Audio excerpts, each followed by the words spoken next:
Guys, what's going on? It's Ash here coming at you today in Clash Royale. I hope this video finds you all doing well today. Today we have a very interesting video. I was watching TMD Siake on YouTube and he was live streaming this match. I mentioned it in a previous video, and it's an RPL match in Asia.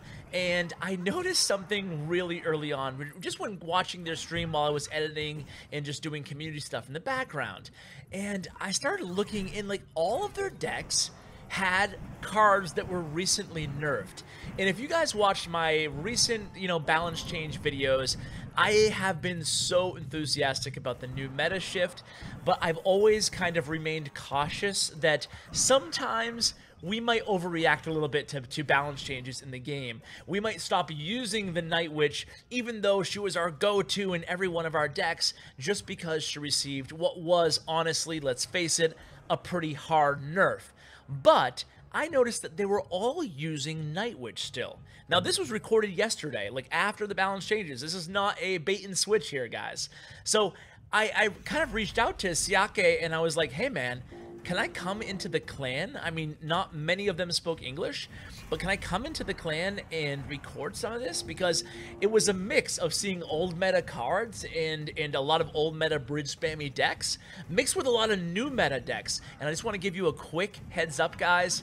There is one deck that I just couldn't get over how effective it was. It's a bait/control deck, and it's going to be the third replay. We're also going to be covering Graveyard right now in competitive play. Remember, these are all really competitive matches in RPL League play. It's not like they were just messing around here. So we see, like, look at the deck on the top right now, guys. It's 3 Musketeer, Lumberjack, Heal. So it's essentially 3 Musketeer with Heal and Rage. 2, like, effect spells, the Rage from the Lumberjack, in the same deck.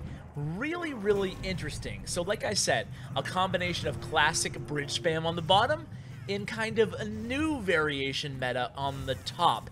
And that's why I wanted to share this video with you guys and these replays. I selected what I thought were 4 really kind of telling matches to share with you guys from this competitive league match, and I want to talk about all the decks in the matches. Especially, I do want to focus on kind of the old and the new. It will be the theme of the video. So again, the bridge spam on the bottom with 3 Musketeers. So Battle Ram took a huge nerf, but yet a lot of these guys in the Asian League, they were playing Battle Ram still. They were playing Heal still. They were playing 3 Musketeers. They were playing a lot of P.EKKAs and a lot of Night Witches, even a lot of Graveyard. So I think it's a real good lesson to learn for all of us, myself included, that every time a balance change comes in Clash Royale, it doesn't mean you need to panic. Here, this match actually gets really tight at the end. We just entered into overtime. There's only 222 damage on that left tower for the gentleman, I guess Juan on the bottom, and he knows that his opponent only has the log and the zap, so they're going to need a little bit more than that combo, and the opponent also has to keep in mind that he has 3 Musketeers. So Juan could technically play the 3 Musketeers in the pocket and win this match. So we'll see what they do here, but either way, all he needs really is 2 logs and a zap, and that was the first log, so it's probably just going to be a matter of time here. So the reason that Night Witch is still good, let's talk about Night Witch briefly, because we're going to see a lot of her. It was just so telling to me. We look at the recent CWA alumni tournament, there was barely any Night Witch, right? And you look at all these guys, and I don't know why. I can't tell you the reason for regional differences, but for whatever reason, they're sticking with the Night Witch, proving that she's probably, according to these guys, a really strong card inside the new meta still.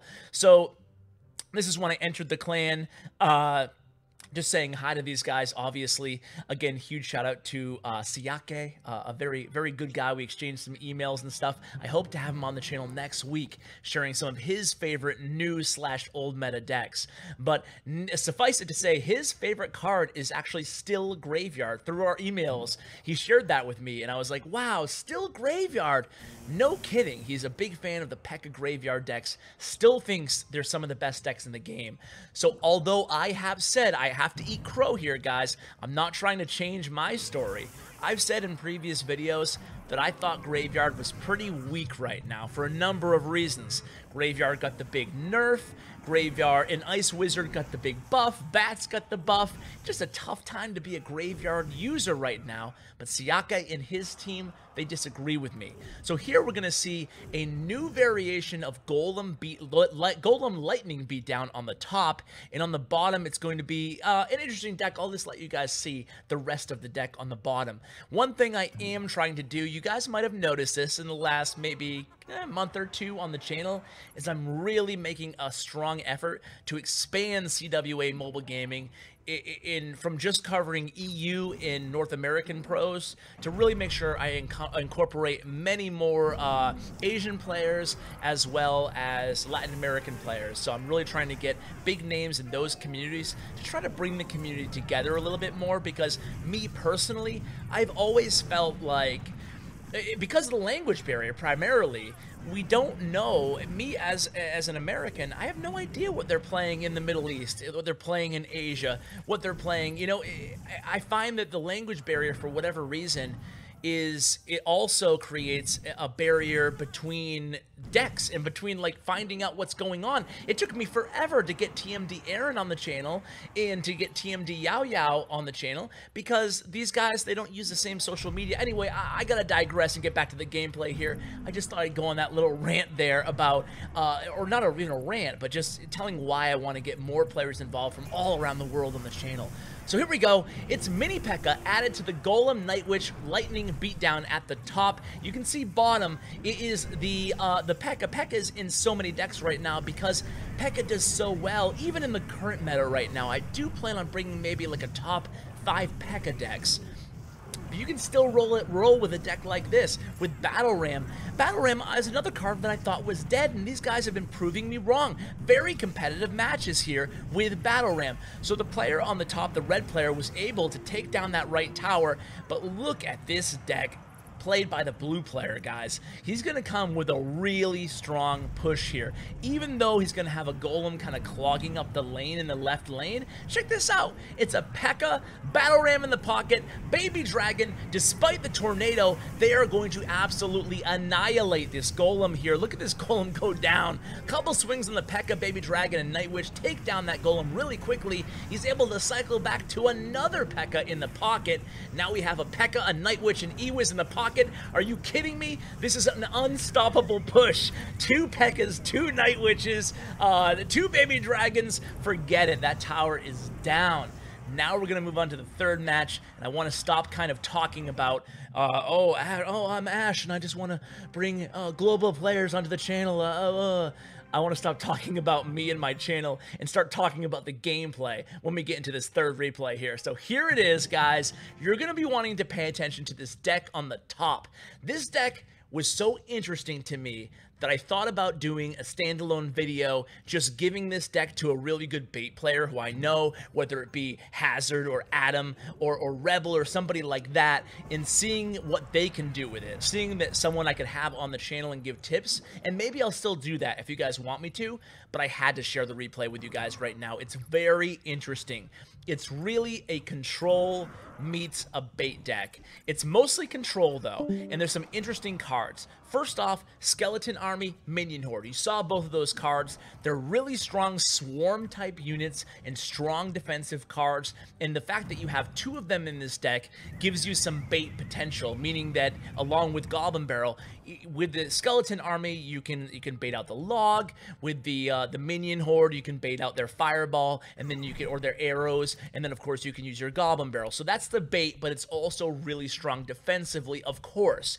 You have the Tornado and Executioner, right? This deck is getting dirtier by the second in terms of, it's just impossible to go against this deck. You're going to see this deck as we get into this match.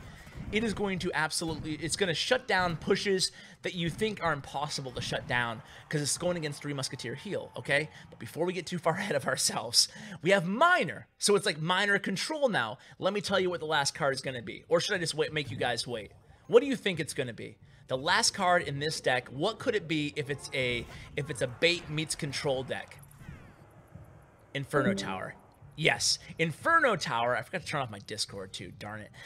Inferno Tower is the last card in this deck. Talk about a strong defensive deck. It has the 1-2 punch of the Executioner and the Tornado, and then it has the Inferno Tower, and then it has a Skeleton Army, and then it has the Minion Horde, and then it has the Fireball. Like, how are you going to get any damage on the tower when you have a deck like this? There it is. That's the Inferno Tower against the PEKKA. Great play. It's just like whatever the opponent can throw at you, you have an answer defensively. And then when you make those positive elixir trades, you just, boom, hurl a Goblin Barrel at your opponent. And you can see he's doing a good job of that there, just getting a lot of chip damage with those Goblin Barrels and the Fireball, not rushing things, using the Miner as well strategically, but primarily just playing defense and then going on the counter push. So with those Swarm units, after you use that Skeleton Army, or after you use that Minion Horde, and you know your opponent doesn't have their good counter, their Swarm counter in hand, that's when you can send in that Miner on the counter attack, just like you would a normal bait deck.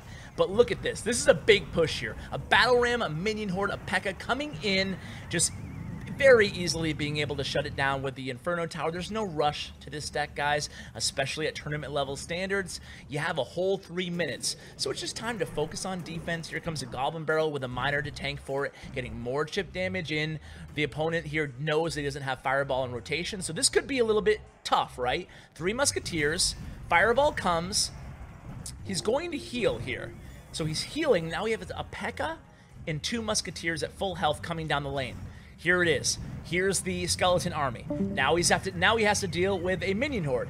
No big deal. Minion Horde taking care of the Skeleton Army. And now he has a Miner to cycle back to. Even the Battle Ram and the Night Witch. Okay, we're back to Minion Horde. We stopped that. Just look at this deck defensively. I mean, he dealt with 2 Musketeers, a PEKKA, a Night Witch, and a Battle Ram with the heal there. Didn't even allow anybody close to his tower. That's a really good deck, guys. It really is. If you're looking for a new meta bait deck, give that deck a try. It impressed me. I haven't seen that before with the Executioner Tornado and then the Inferno Tower mixed with the Swarm units. It just has a lot of defensive potential. Man, I've been fawning over that deck this whole video, but it's true, guys. I think the deck is really good. So now let's go into this last replay here. You're going to see, again, a Graveyard deck here. We're going to see how Graveyard performs in the new meta. What do you guys think about Graveyard, and about Heal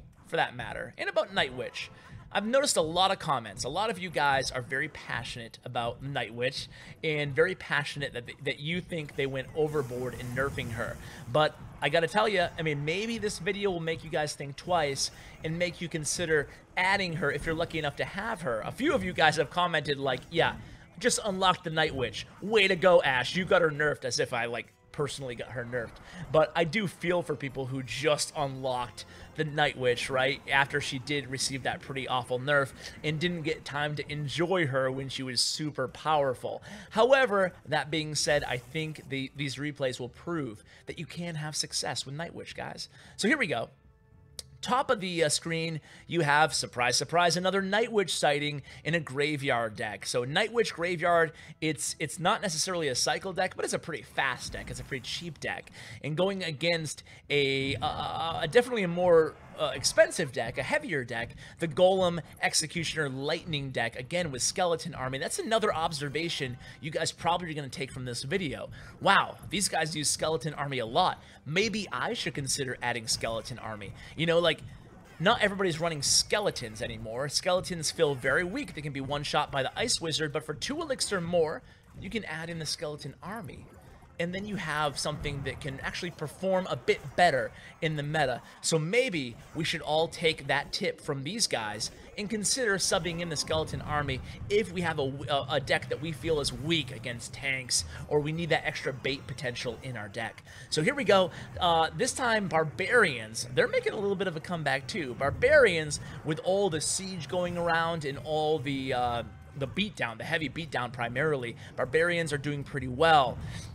So here we go. This is a big push here. He's baiting out the log here. Is he going to... see that? he baited out the log so he could use that Goblin Barrel. Goblin Barrel actually connects 2 of those goblins still on the tower, gets it down to 815. That was a really smart skeleton army there to bait out that log so he could use the Goblin Barrel while the giant was still alive to tank for it. Pro play, and now here comes another poison graveyard by the opponent, not getting a lot of damage in. Of course, there's not a lot of damage that we can take at this point with only 513 left on the tower, but it's still a very interesting deck here. This is going to be a juke Goblin Barrel. The opponent kind of reads him, but he misses 1 goblin, and that 1 goblin is going to do a heck of a lot of damage, taking that tower all the way down, and that's GG.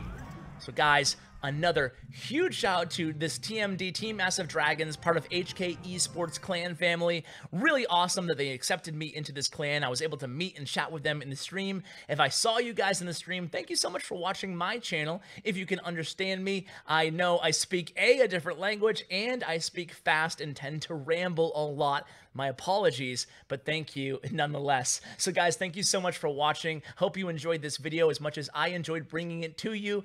Huge shout out to my YouTube partner, Bren Shong. Check out his information in the description below. And with that said, guys, take care.